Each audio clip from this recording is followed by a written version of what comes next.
Ladies and gentlemen, today I'm joined with Jamie Thorpe. How are you? Yeah, very good. Thank you. Thanks for having us. Well, thank you for coming on. Obviously, both being Leicester fans, we're going to talk about Leicester with Enzo coming in. What's your thoughts on that?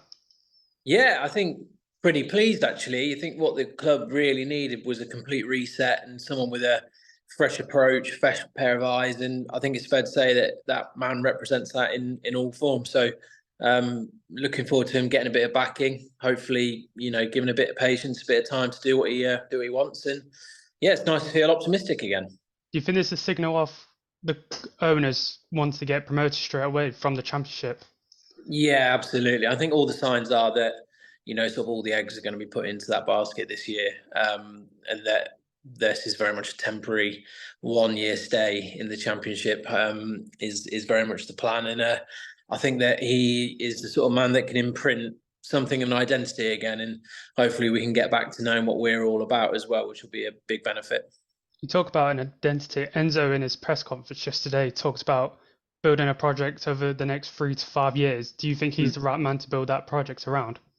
I mean, time will tell. I think that because he's a bit of an unknown quantity, we all talk about his sort of history and everyone can do a bit of research. But in reality, there aren't many people out there that know much about him yet. I think it's clear that he's going to have learned a few lessons from his time at Man City. And I think if you're learning under a manager such as Pep, who is very, very good at making teams in his own image and putting a pretty unique philosophy wherever he goes, if he's even picked up an iota of that, then I think that we've got a good man at the helm. See what Mikel Arteta has been able to do at Arsenal, given that patience and, like you said, learning under Pep and putting his own style on this Arsenal team now. Absolutely, but I think that it's really key what you just said, patience, because it was not long into Arteta's tenure there that there were very strong rumours circulating about him losing his job. A lot of the fans were unhappy with him because results weren't instantaneous, and they looked to be going backwards. But I think that that's what we've really got to do on this occasion. I don't think that this can be a knee jerk sort of, if in, let's say, we start the season poorly, for example, and we don't hit the ground running like we all hope we do, can't be any knee jerk reactions. He's built his own backroom staff. He's brought in a whole new team there. I'd imagine we're going to see 4 or 5 new players coming in, quite a few going out. This isn't going to be something that immediately gels. Maybe he's going to have to work very hard. And I think we need to give him time to click and get going. It's a long season in the championship. There's time there, so let's hope they stick with him. You think, like you said, not hitting the ground running. If we don't hit the ground running, we've got the likes of Connor Cody and now Jamie Vardy, who's been there, collected the t-shirt in the Championship. Do you think that's important if we don't start off well? Yeah, yeah, very much so. I think that it was very clear last year that we lacked in leadership. Evans being injured and not really being around the squad, Schmeichel going, no real scene. You looked through that team, and there were very few players you thought that were really going to stand up and sort of drag everyone out with them. Cody is definitely the right sort of personality. Before the manager at Wolves came in, previous Wolves managers had sort of built the teams around him in terms of very much part of the leadership team. He's a very likable guy, gets on very well with people. Same with Vardy. He's not really a big leader on the pitch as such, but I think he's such a key influence around the club. So to add in another man like that can only help. And yeah, Cody, I'd imagine, I don't know at all, but I'd imagine he signals that Evans' time at the club is up. And I'd imagine that they brought him in to be one of the senior players. As well as Connor Cody, we brought in Harry Winks. What are your thoughts on that signing?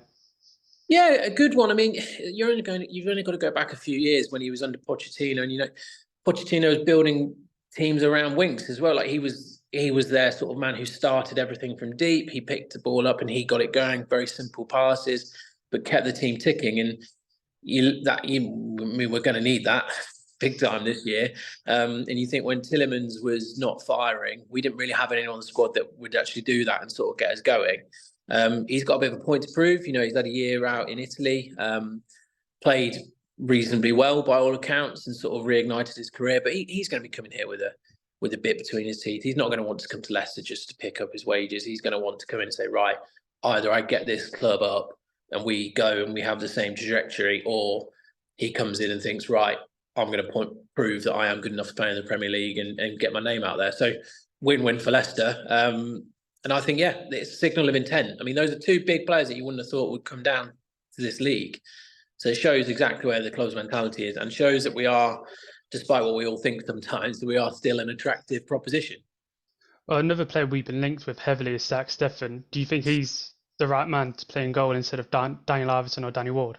Well, the big thing with obviously Danny Ward is, as far as I'm aware, as far as I'm concerned, rather, well, just shouldn't be playing really ahead of Iverson. Iverson's big drawback, as we all saw, was his distribution, his use of the ball. I mean, him kicking the ball straight out from goal kicks became something of a running joke. Whilst I thought he was excellent shot stopping, commanded his area really well, we really did lack the fact he could kick the ball. Stefan, on the other hand, is not like that. He's very good with his feet. He's been brought up in the Man City way of playing. And I think from what I've heard from Middlesbrough fans I've spoken to, they would have had him back in a heartbeat after spending the year on loan there. So, yeah, that's a positive sign. I'd imagine it means the time is up for one or both of the Daniels at Leicester. But, yeah, I think if we're going to be creating a certain style, then that's what we need to do. You've got to start from your goalkeeper. Talking about Daniel Iverson's saves last season, you got to think against Everton, he probably, maybe not won us the game, but kept us in that 2-2 draw Yeah. with the Dominic Calvert-Lewin save. Yeah, I mean, he was fantastic on times, and he had the odd moment in him, but I think there was a lot of pressure put on pretty young and inexperienced shoulders. He hadn't really played for us in the Premier League, and we brought him in when we're in a relegation scrap, and every single point mattered. And yet he kept his head well, and like you said, came up with some really big moments, which is something that Schmeichel used to do a lot that Ward didn't. Ward, in my mind, very rarely made a save that you wouldn't expect him to.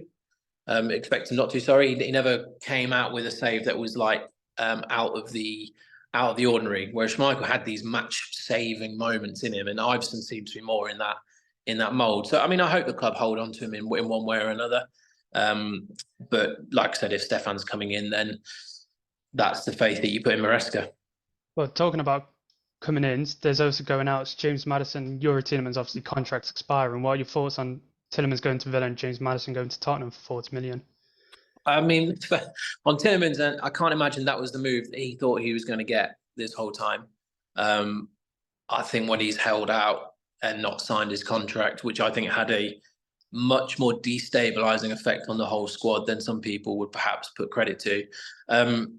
I'd imagine that he was thinking that the likes of Arsenal, someone like that, would come in and think, well, at that, if it's on a free, then that's a signing worth making. So, I mean, Villa, under Emery doing good things, and I think he'll do well there, to be honest. So, fair play to him. Maddison, yeah, I mean, perhaps not as much money as we thought we were going to get, but 40 million possibly rising. The speed at which the deal was done, the fact that we got Winks for 10, I think it's probably one of those rare deals where both sides are happy. I wish him well. I thought he'd go to Newcastle, but that he's still going to a club with aspirations, just not Champions League football. But best of luck to him. I think he'll do well wherever he goes. But yeah, it's obviously sad not to see him playing for Leicester, and well, I'm just glad that he won't be playing against us. That would have been particularly painful. Well, he could be playing against if we get him in the League Cup or FA Cup. Yeah, true. You talk about the speed of this deal, of the Maddison deal, compared to last summer with Wesley Fofana, dragging out until the end of August. Do you think that's helped the club with their recruitment? We've seen already Connor Cody and Harry Winks coming in. Oh, absolutely. I'd imagine that they are waiting for that deal to go through to green light the others.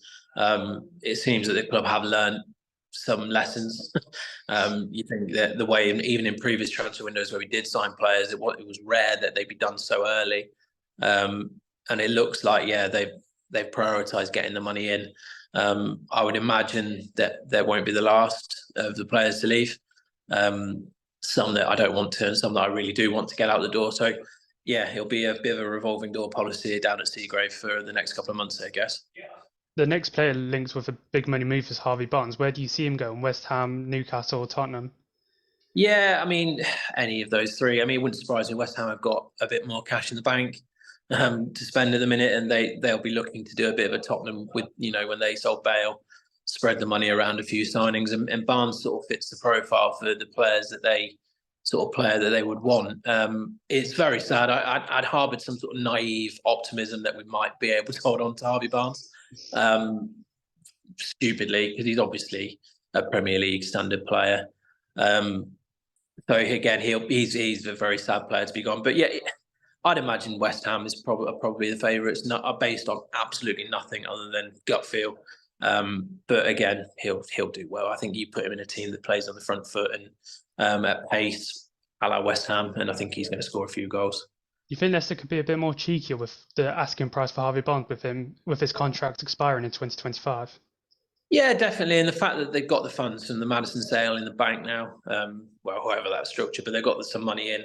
So the need for the cash isn't quite as dire as it was. So yeah, they'll probably hold out. But ultimately, it's like we said, I don't think they want to get into a protracted thing where it's dragging on and on and on. I think that if the players are going to go, I think they just want it gone so that Maresca's got his squad to have the maximum amount of time in pre-season and really implement it. So I'd imagine that that'll get tied up inside the next couple of weeks. Well, with Enzo coming in, pre-season started today. We've seen Vardy, Chowdhury, them like players coming back in. What's your thoughts on Hamza Chowdhury? Do you think he can impress under Enzo?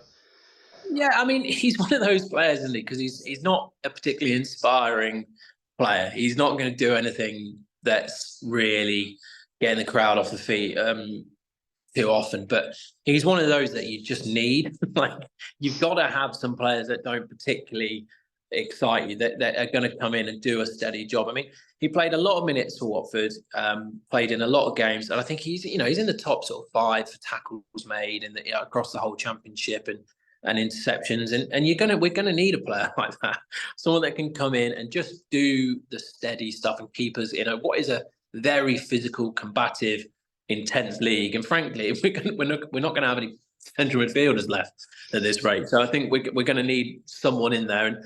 And you know what? I think Chowdhury, he gets a bit of stick. I don't mind him at all. I think for that league, perfect. Have him for another year. And I think he will. You're never going to doubt his commitment. So, I'm happy to see him in and around the squad again. Especially with Dewsbury Hall, you would have expected the midfield would be Dewsbury Hall, Harry Winks, and maybe a Hamza Chowdhury in that CDM position, cleaning up play. Yeah, absolutely. I mean, Dewsbury Hall is a player who every time a rumour comes up in his names and it makes me wince a bit.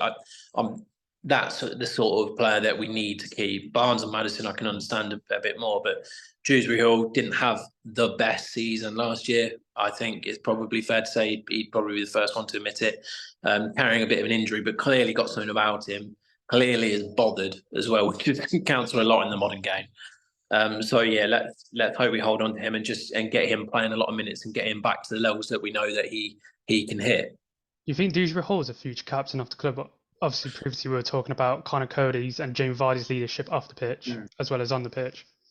Yeah, I mean, the fact that he is essentially a fan of the club, I think is always a positive. I mean, a lot of it tends to be about their character off the pitch, which admittedly I don't know huge about with Dewsbury Hall, but he seems to have his head on most of the time. Private jets with Maddison aside, but he's a committed bloke, and you can never fault his running.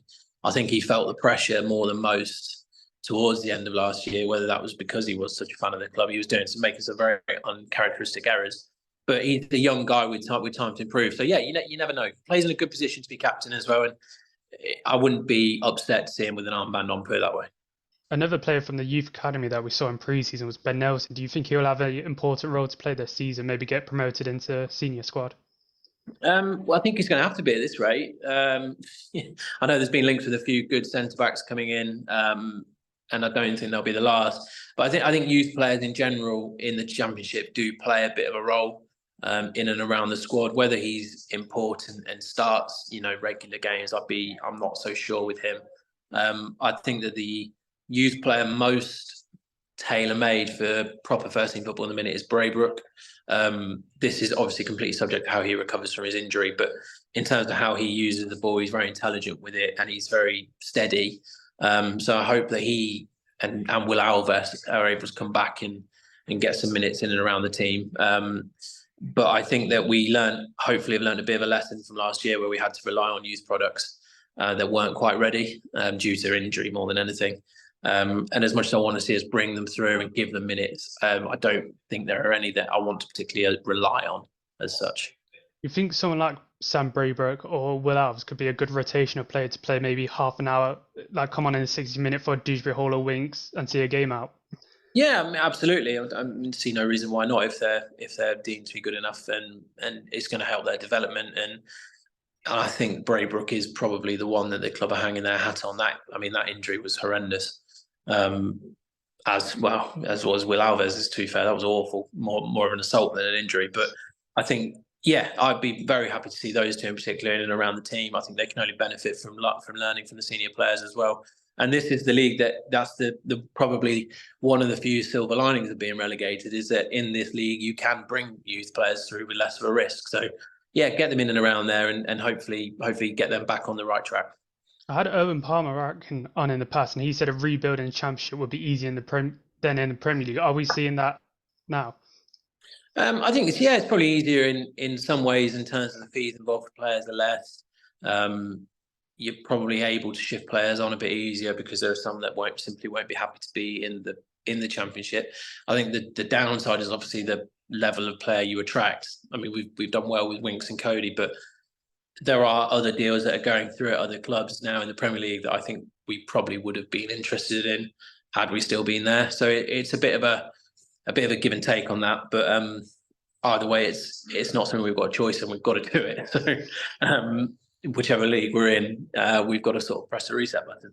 You look at that Clivert deal to Bournemouth for like 10 million or whatever it is. You got to think that would have been suited and made for us. Well, that's what I mean. There's going to be players that want to come to the Premier League, and yeah, if Bournemouth can attract him, then who knows what we would have done. Obviously, this summer it looks like the club set a bit of a reset in the summer.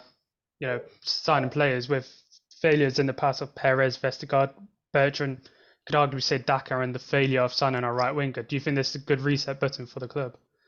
Yeah, I mean, they obviously even had some staffing issues, didn't they? Bringing Glover in as head of recruitment when he wasn't able to work and things like that. But he's had a full run up at it now. Obviously, wouldn't have been expecting necessarily to be buying players for the Championship, but he's got a very good record where he's been. I think 2 of the 3 that he brought in January, assuming they were his signings. You know, Christensen and Suter, both good players in my book. So yeah, I mean, that's a better record than most clubs have. So let's if he continues that ratio, then I think we'll be just fine. But yeah, a lot of emphasis on Glover, a lot of emphasis on Rudkin because I know he's come in for some criticism. So chance for them both to put that right. I think one of the signs for me in January, Harry Sousa, except from the own goal against Aston Villa, didn't really put a foot wrong goals for the rest of that season. Yeah, I thought it was strange that he wasn't trusted by Smith until the last game, which I thought was peculiar because he hadn't been particularly, like you said, hadn't really done anything wrong. But yeah, I mean, I'm glad that we've got him for this year. I think he'll be a good asset and knows the league, and he you know, he's signed for a Premier League club in January. He's obviously not got aspirations of staying in that league either. So I'd imagine he'll be pretty desperate to get us back in promoting, be a key cog in the side. So yeah, let's hope he can use that as a positive influence as well. You got to think the Championship is tailor made for him. You know, slower pace league, more physical league suits Harry Sousa to a T. Yeah, deceptively good with the ball as well. And I'd be intrigued. I've no idea what sort of system Rest is going to try and play, but I'd imagine that it's going to involve the centre backs having a fair bit of the ball. So yeah, hopefully he's the right fit for that. With this system, wherever Enzo plays, you got to think someone like James Justin or Ricardo Pereira, if he stays for this season, will be tailor-made for him playing in that inverted fullback role. Yeah, I mean Pereira obviously he's been poster boy more than anything for the last few years. I mean he's always all over the club's promotional materials. But I'm hoping that he can get fit and get a run of games. And we saw flashes of it when he came back last year. But you know, there was a time when Pereira was rightly up there with the best in the league. He was in the conversation behind Trent and Reece James, and now obviously worlds apart. But if we can get even a shadow of the player he was, then he'll do well. And same on the other side, Thomas and Christensen. I think Thomas got a lot of stick last year, not all of it warranted. And whilst he wasn't great, I think he's clearly got potential. He keeps getting picked for the England under-21s for a reason. And this will be a big year for him as well. It'll be probably the best thing possible for his development. So yeah, good wing backs. We just need some wingers. And we've seen the development when we, loan players out to the Championship, the likes of Dewsbury, Hall, Barnes, how they've developed, and now Luke Thomas being able to play in the Championship throughout, you would think, a season without being recalled to his parent club will thrive. Yeah, exactly. He just needs game time, and he needs game time in a league where he's not getting, but you think there were certain games that he's played. I think we played Liverpool, and him against Salah, and he had a great game. So, he pretty much had him in his pocket. So he's clearly got something about him. Maybe it's a pressure thing. I don't know, but yeah, it'll be interesting to see how he gets on, and hopefully he'll get a proper run of games as well. And we saw in the 2021 season when he was getting game time, he was flourishing against Aston Villa. I remember he was one of our best players. That 2-0 win away. Yeah, but he played a lot of games in a very short space of time, simply because we had no alternative. We were playing, hodgepodge backlines, and he was pretty much the only recognised defender, which is a lot of pressure to put on a 19 at the time. A lot of pressure to put on those shoulders. But yeah, so like I said, hopefully this can be a silver lining for him as well.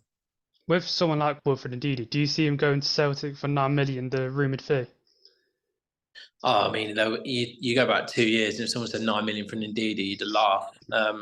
It probably shows how much his stock has fallen. Yeah, that's probably the sort of move I can imagine him getting. I don't think there are too many Premier League clubs that would be really interested in him given the season that he's had. It'd be sad because I think, when at his destructive best, he's pretty much unplayable. But he's been, for whatever reason, been so far off that. I mean, if we're going to keep someone, I would like to keep Ndidi, and hopefully help him get back to his best under a new manager. So hopefully he stays. But again, if he's one that they decide they need to press reset on, he's on a hefty wage, I think. So yeah, he might be one that has to make way. Saw comparisons, like you said, Ndidi at his best. We saw comparisons with Rice, maybe even Rodri being one of the best DMs in the league, and having a fee off £100 million for himself. Well, I mean, it wasn't that long ago. He was linked with, proper European giants. I mean, he had United, I think Madrid was sniffing around. There were all sorts of teams linked with him. And he was up there with the conversation with Rice. I think when Rice got sold recently, a West Ham fan dredged up a tweet of mine where I said how much better indeed he was than him. And yeah, I think that speaks volumes into how much both those players have improved and declined respectively. But yeah, it'll be a shame if he does leave. But again, one of those that it might be more of a need than a want. Another Nigerian at the club that's been linked with him either way, Kelechi Iheanacho to Nottingham Forest, has said no. I mean, 8 million for Kelechi.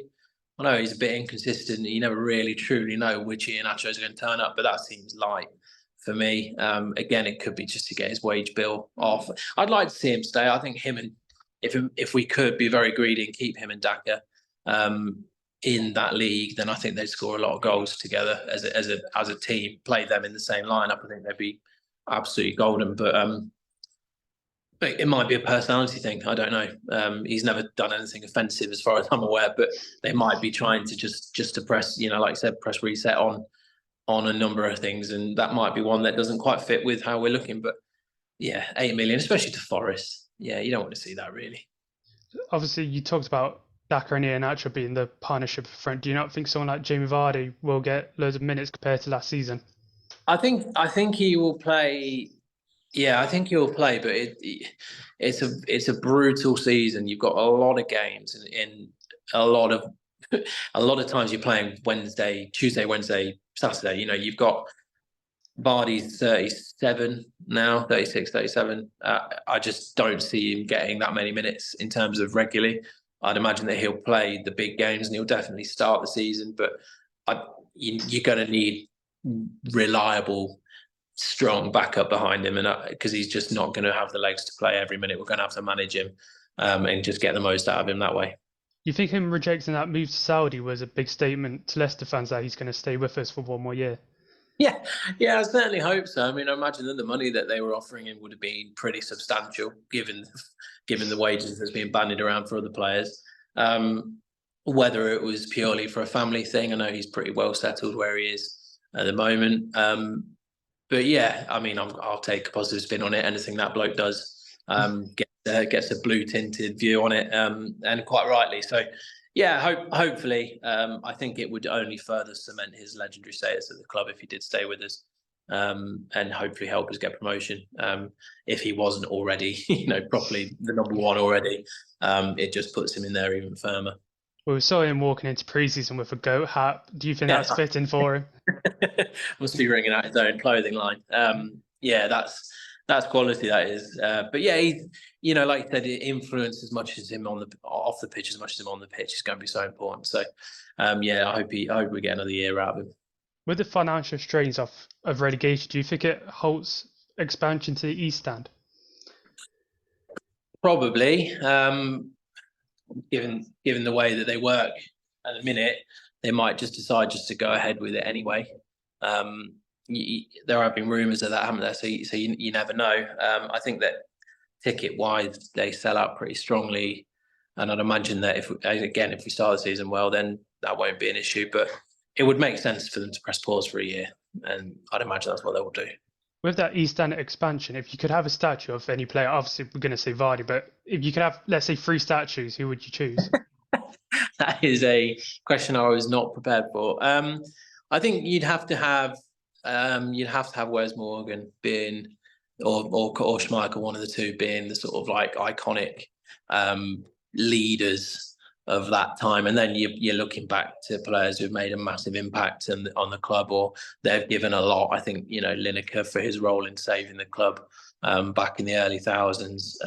You've got Walsh, and then you'll probably have to go back even further into my parents and my dad's and his dad's time, and dredge up some names that a few that have been there as well. I think, I'm trying to think who my dad is say, but it'd probably be someone that I'd never heard of. He just likes to make me feel like I don't know what I'm talking about that way.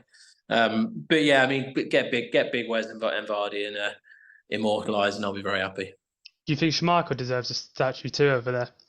I mean, yeah, he just loved that guy. He's a man that I think will forever be synonymous with that period of time. He really epitomised what we were all about. So yeah, if those three were the three, I think that'd be very well deserved. You could easily have it like what Arsenal have of Henri Lundberg, Wes Yeah, Morgan with the Premier League, Vardy with the yeah, Community Shield, Schmeichel with the FA Cup. yeah. No, that's true. That is true. I mean, it just shows that we've had a pretty mad decade. I mean, the fact that we're able to have those two trophies in that time is fairly incredible. But yeah, those would be good choices. So far, we've just talked about Leicester. However, you've done work with FootballJoe covering Leicester versus Brentford in 2020. What was that experience like? Yeah, that was amazing. That was my first proper sort of away at another ground, in and around fans and sort of meeting people and getting behind the scenes. So that was a fantastic experience. It was good to interact with people from Brentford and really get their take on Leicester and what they thought and what was important to them as well. So yeah, that was a cracking experience, one that I was really grateful to do, and I was lucky that sort of sparked a few other opportunities here and there as well. And yeah, been very lucky to do bits for a number of pretty cool companies since then.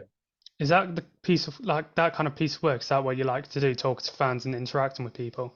Oh, absolutely. I think football is a game of opinions. At the end of the day, it's what we all spend the time talking around, and the fact that people have such contrasting takes on certain things, I think is very interesting. I mean, some of them are nonsense, obviously, but you just you take the rough with the smooth. And yeah, you very lucky to get to meet some really interesting people, and Brentford in particular were very welcoming from the top down. And I think they sort of summed up what that club was all about, to be honest. So yeah, it's a very, very nice thing to be able to do. We've seen the success Brentford have been able to have in the Premier League, especially this season. Yeah, and to be honest, it's not really. It was a bit of a surprise, but I think it's one that no one would begrudge Brentford. They're one of those sort of teams. I think everyone can find something to like about how they play, how they operate, their wage structure, etc. So yeah, they're fair play to them. They're really doing it in a different way. Do you think it hurts them with Tony being suspended until January next year? Yeah, definitely. I mean, big player for them, big player for any team, really. He scores a lot of goals, and is a key part of how they play too. So it'll be interesting to see what they do. I'd imagine that they might try and spend a bit of money this year, and I think they're probably going to have to be honest, to keep that momentum going. But yeah, tough to replicate because he scored a lot of goals for them, didn't they? So we'll see. You got to think he was probably on the verge of a big money move to maybe like someone like Chelsea or another top six club. Yeah, that was probably the biggest issue, biggest thing for him is yeah, like it's put him out of the window really. So Will have derailed that to an extent. I'd imagine that he's got aspirations to leave them at some point, but yeah, he's going to have another big 6 months to prove that he's worth the cash now. Well, Jamie, thank you so much for your time. Really appreciate it, and thank you for coming on. No, thank you for having me. Cheers.